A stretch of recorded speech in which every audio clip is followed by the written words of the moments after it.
មិនអាចបន្តការប្រើប្រាស់ក្បាច់នេះបានទេយោងក្រុមក្បាច់សូយេដាដេអាចប្រើបាន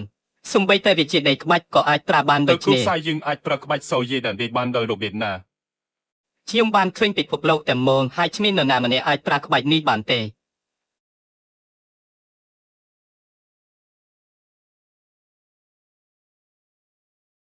ស្ថានភាពនេះគឺដោយសារតែវិជាគ្រូសារបស់ឯង ខ្ញុំមិនសម្លាប់ឯងនៅទីនេះ លោកម្ចាស់វិជាដីក្បាច់មិនមែនជារឿងសំខាន់ទេអ្វីដែលសំខាន់គឺទេពកោសល្យ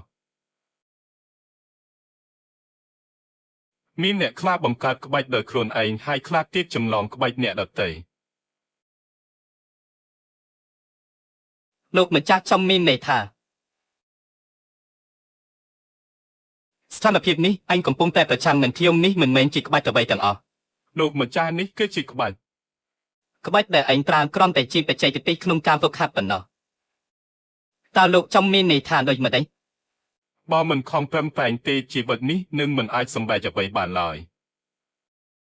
នេះគឺជាផ្លូវដែលខ្ញុំបានបង្កើតឡើងពាក្យសម្ដីរបស់លោកពិតជាជ្រាលជ្រៅណាស់ លោកជានិយាយជាមួយខ្ញុំបែបនេះ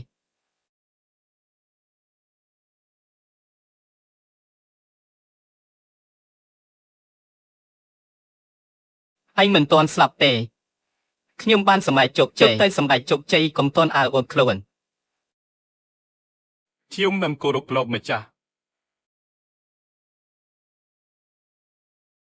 នៅពេលដែលបានយើងទីទៅនេះគាត់ក៏បានសម្រេចជោគជ័យគុណសម្បត្តិរបស់លោកម្ចាស់គឺមិនអាចវាស់វែងបានខ្ញុំសម្រេចជោគជ័យហើយតើវាអាចទៅរួចដោយរបៀបណាខ្ញុំនឹងគោរពលោកម្ចាស់ហើយនឹងមិនធ្វើឲ្យលោកខកបំណងឡើយ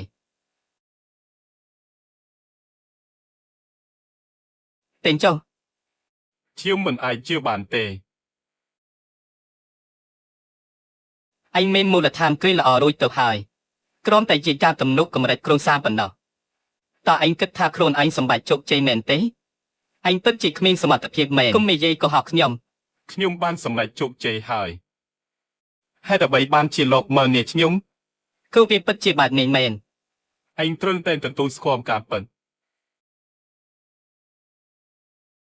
តើអញព្រមទទួលស្គាល់ទេ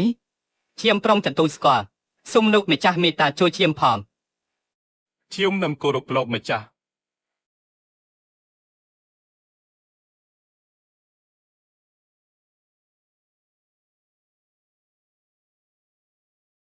ខ្ញុំសម្រេចជោគជ័យហើយ